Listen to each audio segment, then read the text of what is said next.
The NHL landscape got a major shake-up on Thursday as Mike Babcock becomes the 30th head coach in Toronto Maple Leafs history. So what does that mean for the Leafs and the rest of the league as Babcock officially accepts perhaps the greatest challenge in his coaching career, attempting to resurrect the hockey mecca in Toronto? I spent some time with CBC Sports producer Alex Mayville to get his thoughts on the subject.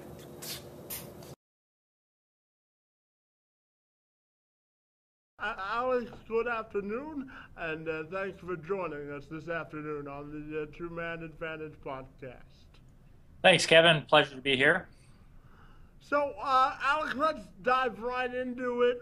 Obviously, the big news in Toronto is the mega contract that Mike Babcock got, 8 years at $50 million, the richest contract for any NHL head coach.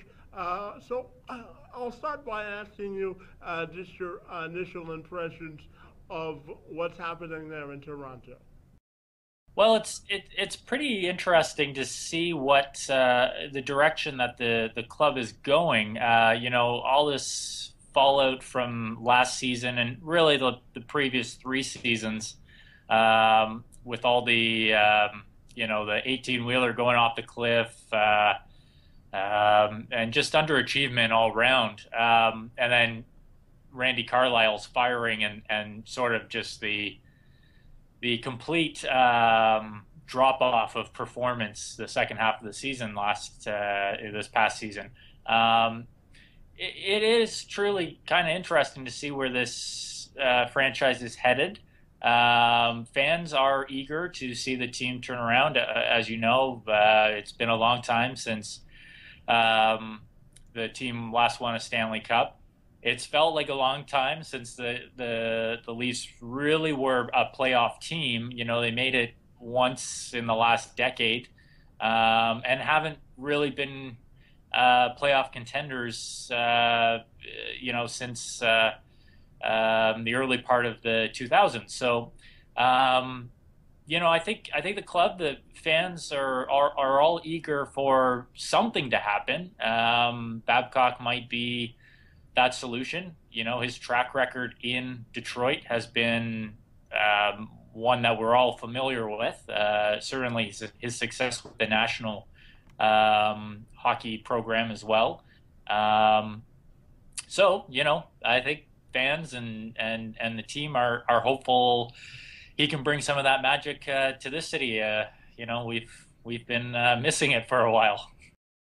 So, Alex, Mike Babcock becomes the 4th head coach, full-time head coach that the club has had since Paul Maurice. So obviously the Leafs have rifled through coaches, and he brings a sense of stability to the process of rebuilding. That can only be a good thing. Wouldn't you agree? No, I think so. The 5-year plan that Burke had sort of laid out when he first came in, I feel like he abandoned it a little bit midway through abandoned his plan midway through, and it kind of, then the team just kind of had this lost identity. You'll recall when Burke came in, it was all about truculence and we will be this hard-nosed team. And then somewhere along the way, they sort of dropped off. It seemed like after that round 1 series with the Bruins, where they lost, famously in Game 7 there, that third period collapse, that the next season they kind of abandoned that, we'll have this 4th line that's rough and tumble and will demand respect. And the team has been lost for the last couple of seasons. Now, Randy Carlyle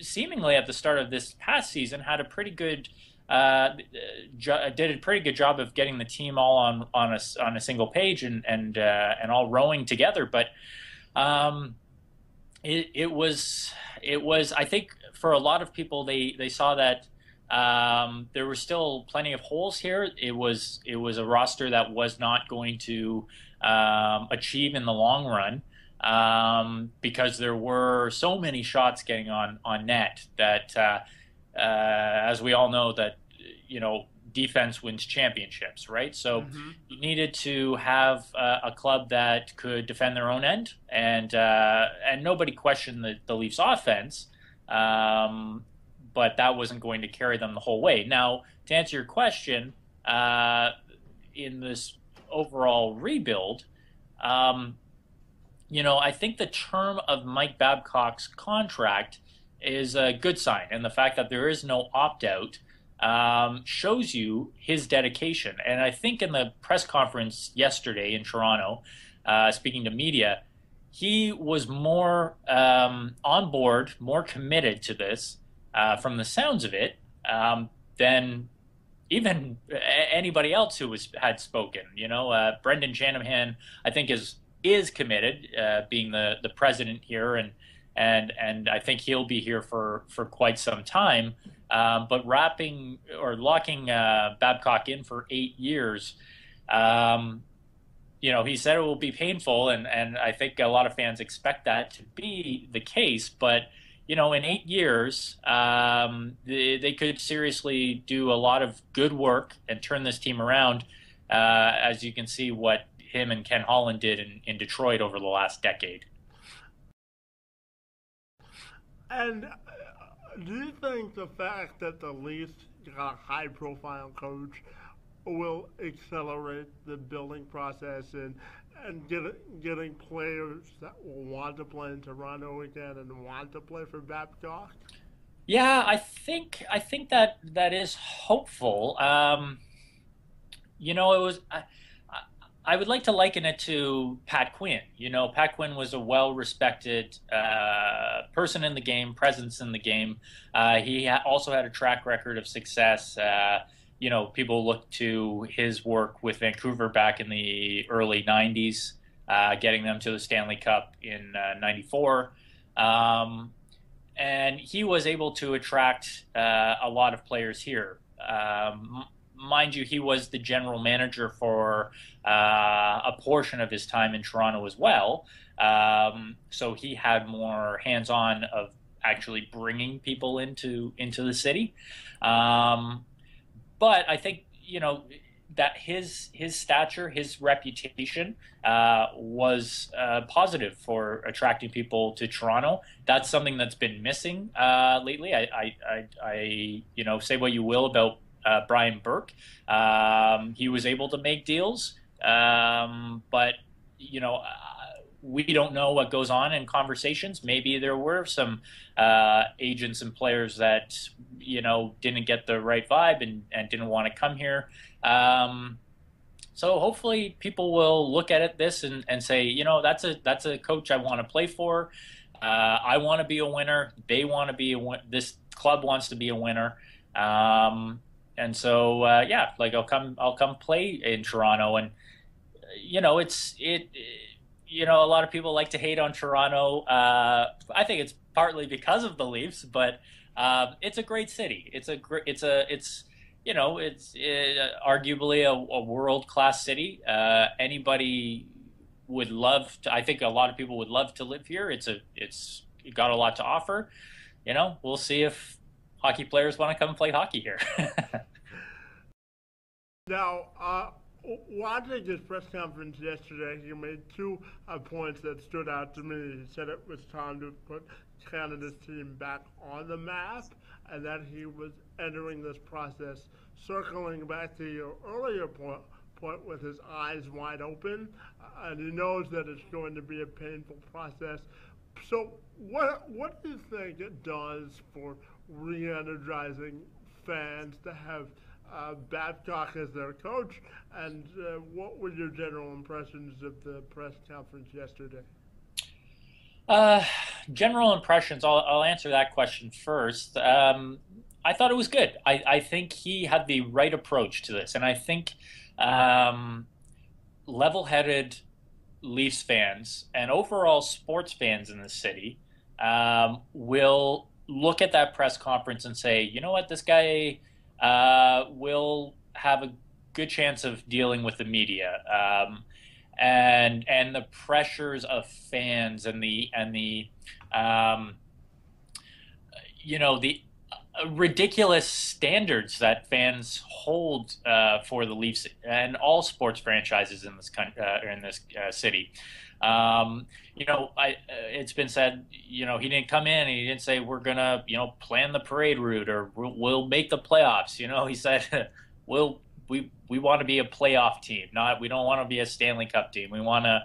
We want to build it the right way. We want to come in here, and I want to come in here and be a playoff contender. And I think that's the right way to look at it. Take steps. You can't finish at the bottom of the league last season and then expect, we're gonna be top in the Eastern Conference next year. That's just unrealistic. That's not likely going to happen. Not to say that it can't happen.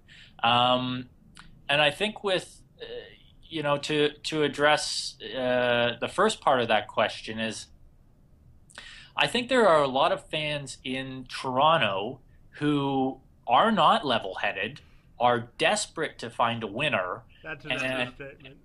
Yeah, and will still hold Babcock to ridiculous standards and expect that next season the team will be turned around. And going back to what I said before, this team, you could hardly call it a team. They were at times, a lot of times, looking like all they wanted. They just looked like they wanted to go out there and play shinny. They didn't care about playing in their own end. They just wanted to, take shots at the net and score goals. And I thought Babcock's not going to be that's not going to be his team. I think he made it evident and very clear yesterday. He called it painful, and that's what it's going to be.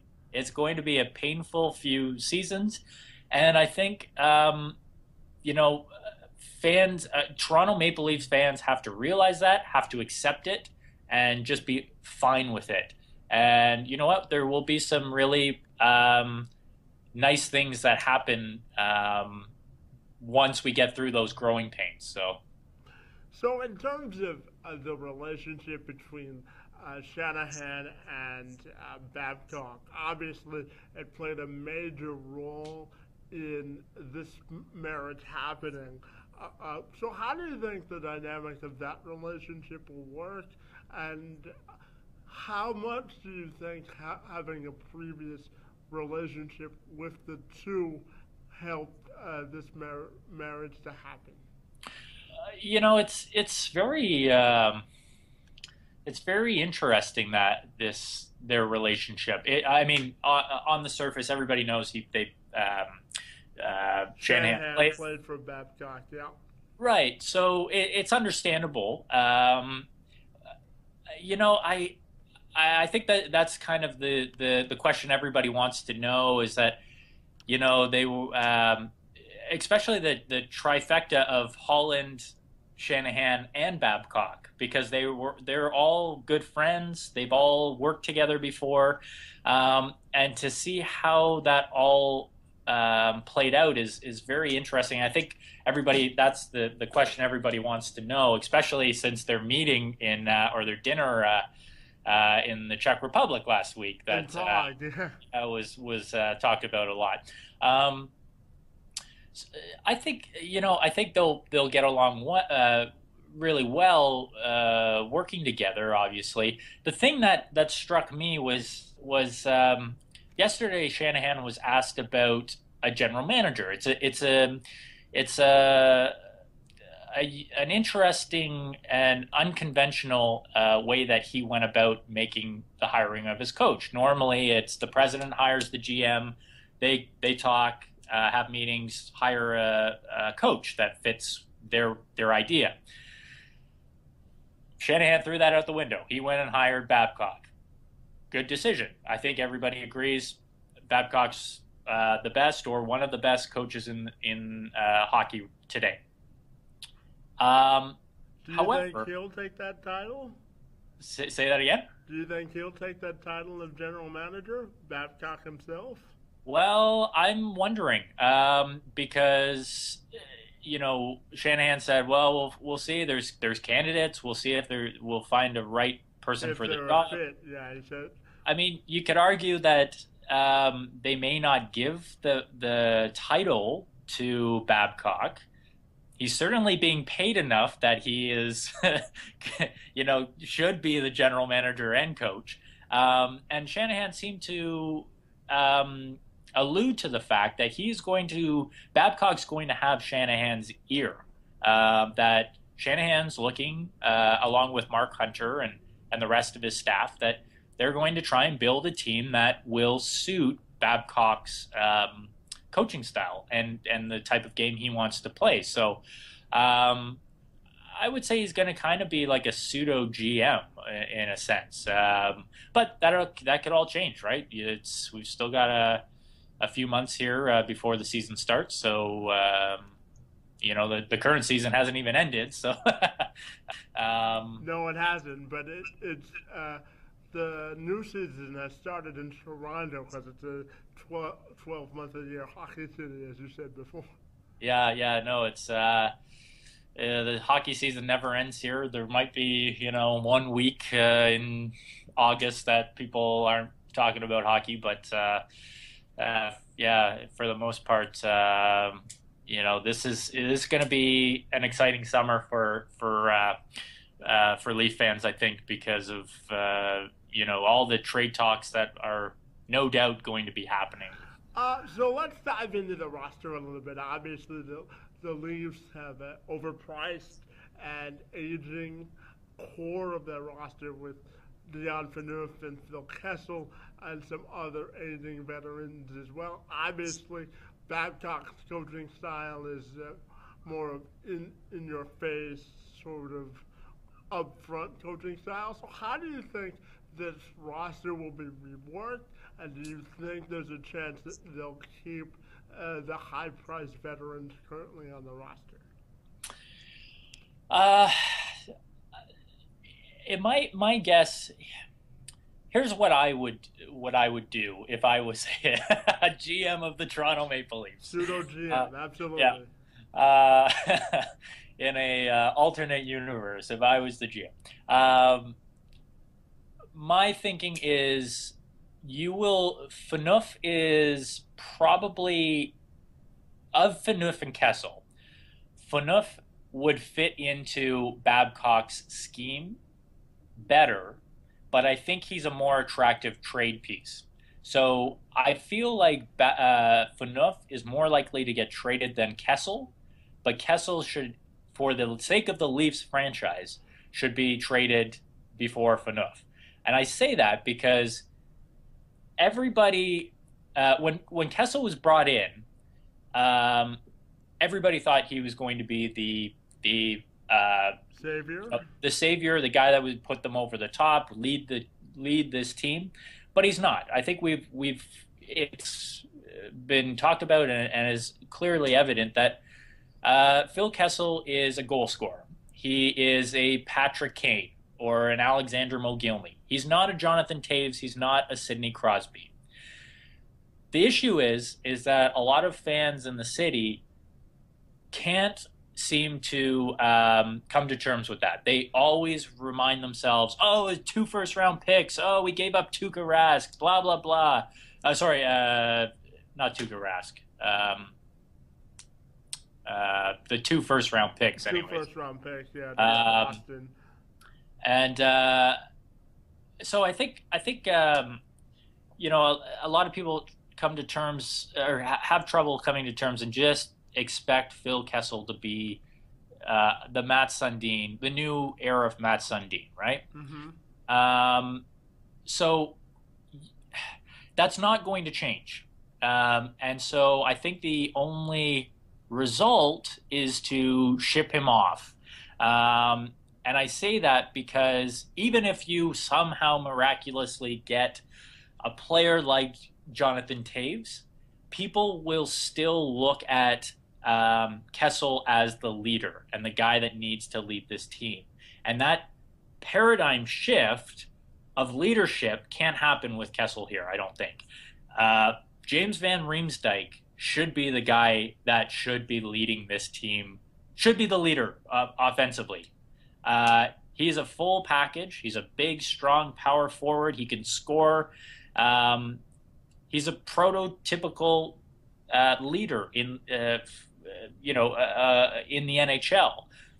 But fans just can't seem to come to terms with the fact that Phil Kessel is not this leader. So I digress. Looking at the rest of the roster, I mean, there's good pieces there. You know, the team's got a lot of young players on the club. Morgan Riley, a couple of young defensemen, Nazem Kadri. It's kind of like the Edmonton thing right now, or kind of being patient, trying to figure out what we got with Nazem Kadri. Is he going to blossom into the superstar or the frontline player that we were hoping for? So I kind of expect that the club will likely remain patient with a lot of the young guys. Somebody that makes I wonder about is Joffrey Lupul. I think he's a really talented guy. And he's a likable player. He's a guy that can change a game, but the problem is he struggles to stay in games. He's injured most of the time. So I would expect him to be traded if there's a team out there that's thinking, oh, okay, we could use a second line winger to kind of boost the scoring. And in net, I think that's the big question right now for me.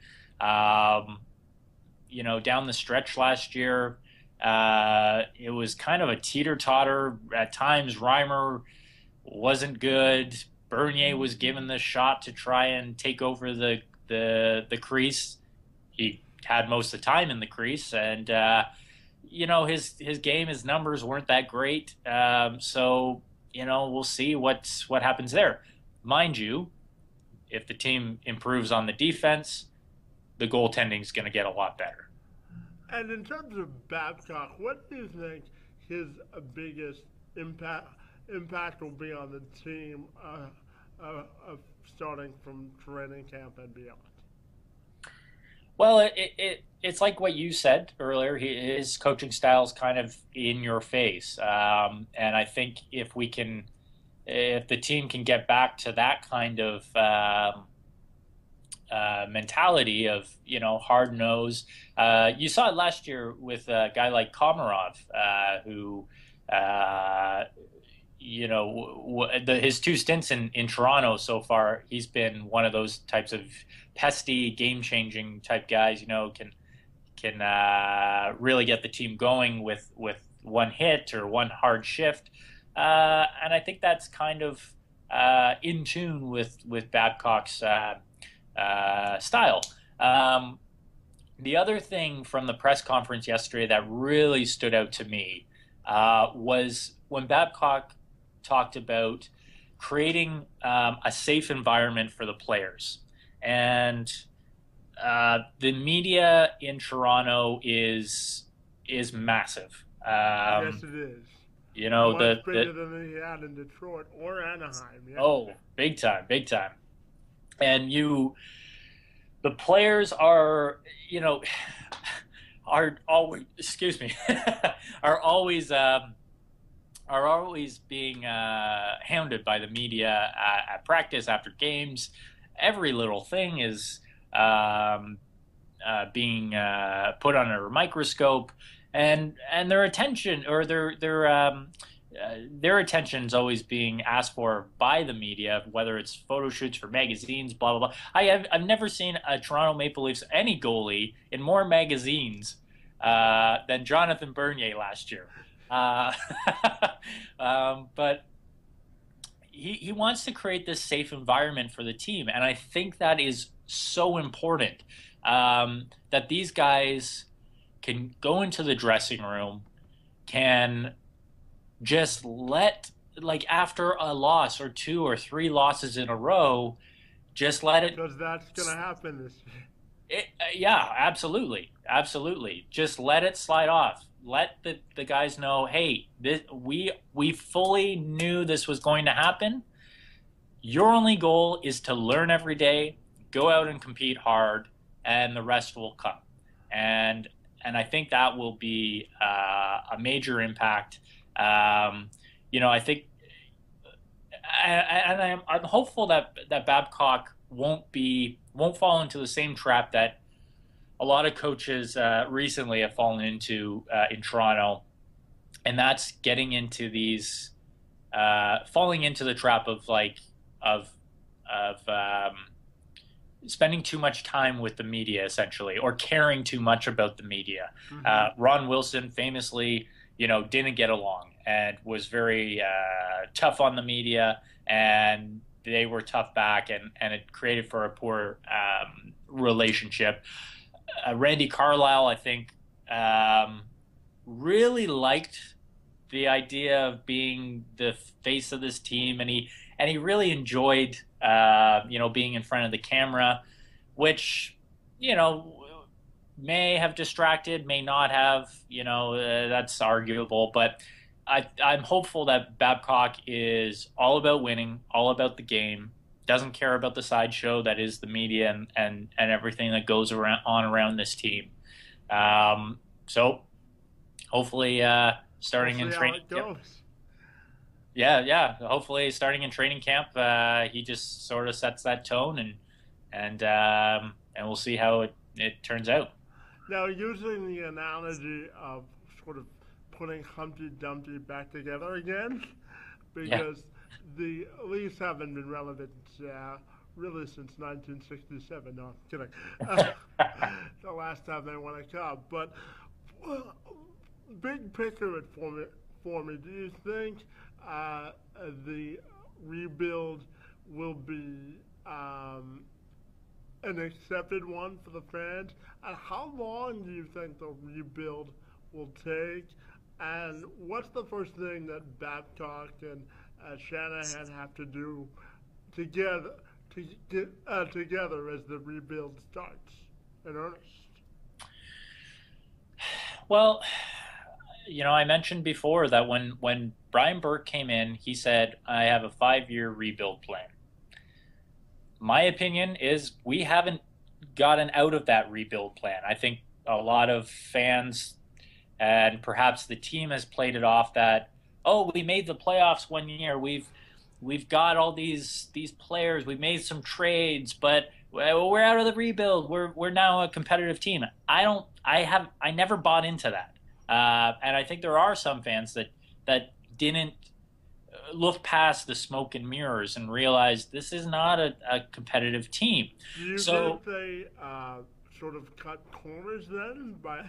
Yeah, no, absolutely. I think they totally they made moves to make the team better.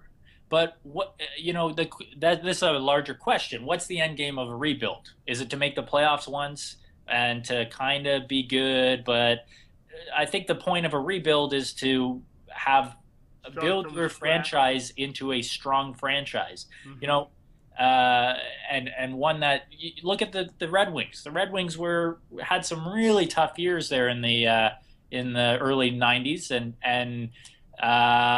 it really, everybody looks to Yzerman as kind of the guy that was the face of that turnaround, right? Mm-hmm. And they've become the Red Wings have been this annual power for the last 2 decades, Mm-hmm. right? They've been a strong team for 20 plus years. That was a successful, I don't know if they necessarily called it a rebuild at that point, but that was a successful restructuring of a team or a retooling, right? That's what a rebuild should do. The Edmonton Oilers are looking at that right now. We're trying to build a core that year after year we can, bring in a piece, let a piece go. Those are good teams. Toronto can't do that. Toronto right now, you can't. I don't think there's one player out there that would solve this team. There's got to be an overhaul. And I think to go back to your original question, we're still in a rebuild. That how long can fans take? Well, we're going into year 8 of a rebuild right now since Burke first came in. So I think fans. There are going to be some that are going. I want to win next year. That's the reality. Some are not going to be patient at all. I think most fans, the most sort of middle of the road fan, will be patient for 3 seasons, and if there isn't really a change, if the needle isn't moving, people will get upset. It will be a tidal wave of anger from just about all Leafs fans. So the Leafs have the 4th pick in this year's draft, and how important do you think using draft capital and rebuilding their farm system will be to their sustained success? I think I think that's how every strong franchise is built. You build through the draft. The first 2 picks this year are obviously, they're expected to be really, really strong. Franchise-changing players. We'll see what the Leafs do with number 4. It seems like a pretty decent crop, a deep crop. So they could get, a pretty decent player there. But, that's building through the draft is what the Leafs need to do. It's what every successful team does. They got to stop trading away first rounders for veteran players. Yeah, for veterans. But the league has changed in the last 15 years. The stuff that the Leafs did 15 plus years ago, that's not working anymore. It's not working, especially with the salary cap. They can't work. They're now. Mind you, the Babcock signing is kind of a classic Leafs thing. We'll just overpay somebody and give them a super long term, and we'll track them. But the draft is ultimate in building a strong team. And as we wrap this up, I've got a 2-pronged question for you. What do you think ultimately attracted Babcock to this job? And obviously, being the head coach of the Maple Leafs is not like any other team, being a head coach of any other team. So what thing attracted Babcock to this particular job? I know that in the press conference he said he was looking for a lifestyle change and a new challenge. So what do you think attracted him to this job specifically? And what's the difference between being the head coach of the Leafs as compared to anywhere else? Yeah, I agree with you, or I don't really believe what he was saying about a lifestyle change. I get that his kids are out of the house. Him and his wife are, now just the two of them. Empty nesters, yeah. Yeah, empty nesters. I don't buy that. 2 things I think that really made this job attractive to Mike Babcock. maybe three. The first one, his relationship with Shanahan. I think that was an easy transition. He knows the guy. He knows he can work with them. Looking at the press conference today in Detroit, Babcock's honesty and emotions when talking about guys like Zetterberg and Datsuk. He was brought to tears almost with talking about those guys. And I got to imagine he has a similar relationship with guys like Yzerman and Shanahan and just really close bonds. So I think that is obviously something that led him to want to come and join the Leafs. And let's be honest, I think everybody in the sports world has an ego, regardless of how much they deny it or how humble they are or modest or whatever. I think Mike Babcock has an ego. And not to be cocky. He's not a cocky guy, but he wants to win, and he's honest about that. He has a passion for winning. And his track record with the national team, he's won 2 gold medals. He's won Cups with Detroit. He has a winning pedigree, yeah. Right. And I think he wants to be the best coach ever. Or one of the best coaches the game's ever seen. And if he turns around the Leafs, he'll be considered a hockey god, right?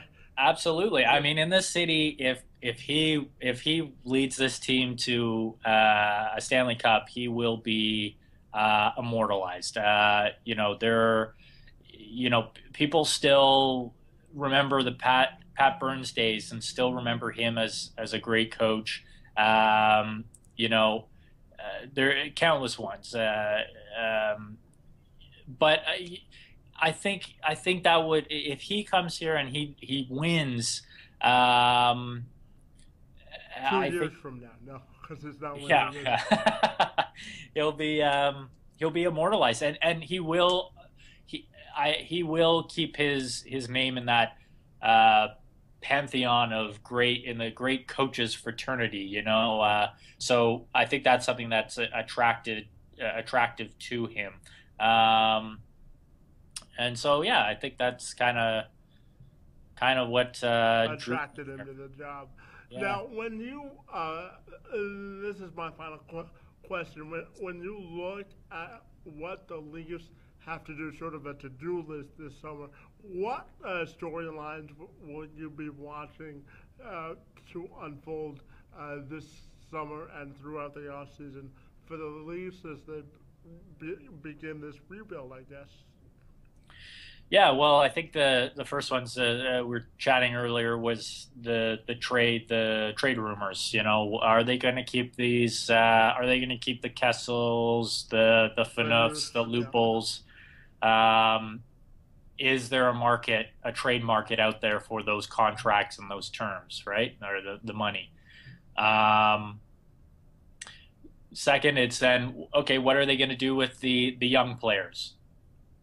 I think more likely than not, they'll probably keep them, most of them, all of them, because... Yeah, and Babcock said in his press conference yesterday that he was a leader and a teacher, and he wanted to mold younger players into solid players in the league, so that doesn't surprise me either. Yeah, no, me neither. And then, beyond that, I'm really intrigued to see how the draft actually goes. Mark Hunter, sort of his first year in here, seeing what kinds of magic he can work. He's been, kind of presented as this guru of scouting. So see what players he can, bring into the club. And then it's kind of, what other players are out there as free agents. And if they don't overspend for them again. Yeah, no, that's true. And I don't think they will. I don't think they are going to go after a big fish at this point. I think a big fish is probably somebody that they're going to have to bring in via trade.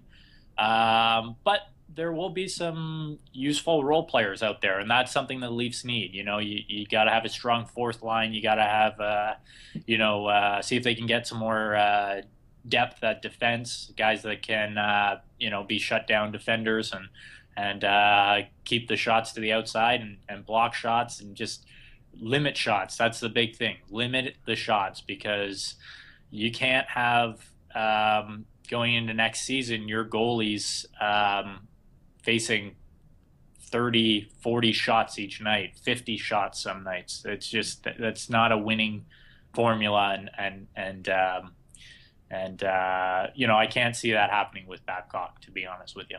Well, Alex, we thank you for your time and for joining us this afternoon and trying to survive another season of Leafs hockey next season as the rebuild begins in earnest. Don't kill yourself watching this hockey team next year, okay? I appreciate it, Kevin. Yeah, it's hard not to throw the converter at the TV sometimes.